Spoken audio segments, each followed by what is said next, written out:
Баршаңызға қайырлы күн достар. Менің арнама қош келдіңіздер. Бүгін сіздермен өте жеңіл әрі дәмді борщтың рецептімен бөлісемін. Қып-қызыл болып шығатын борщтың құпиясымен бөлісемін.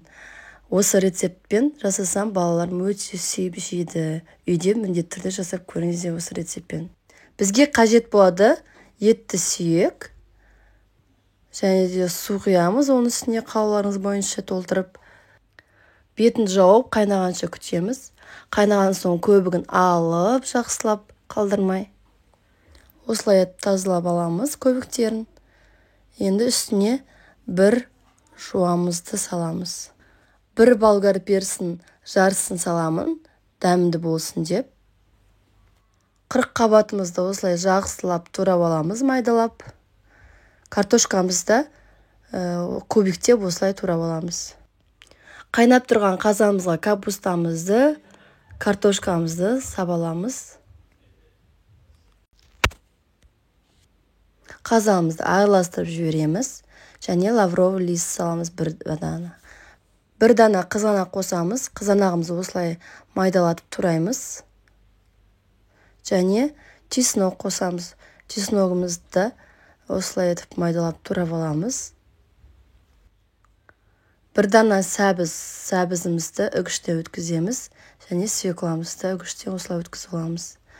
Май қосылған табамызға осылай свеклаларымызды сап шығамыз. Сәбізімізді.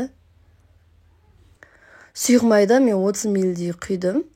Осылай етіп жақсылап қуырып араластырамыз. Қызанақ пен чесногымызды үстіне қосып қуырып аламыз. Және 1,5 ас қасық томат саламыз. Томатымызды бәрін қосып қуырып аламыз жақсылап. Жарты шай ас қасық қант қосамыз. Және дәміне қарай тұз қосамыз. Тұзды мен 1 шай қасық қостым. Және сорпамызға да тұз қосып дәмін көріп аламыз. Жақсылап қуырып болған екен үстіне сорпасынан құямыз. Асты жабыс қалмау керек, араластырып тұрамыз. Етімізді сүзіп аламыз.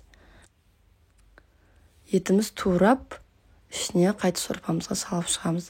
Және де свекламызды, морковымызды аз-аздан осылай салып шығамыз.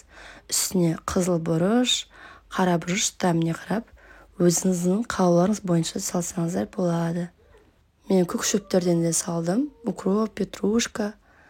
Және 3 минуттай қайнатып аламыз. Бар қоспалардан кейін бетін жауып. Қып-қызыл болып шығатын борщымыз дайын. Ас болсын достар. Егер мен рецептім сіздерге ұнаса, подписаться батырмасын басып, лайк, комментарий қалдырыңыздар.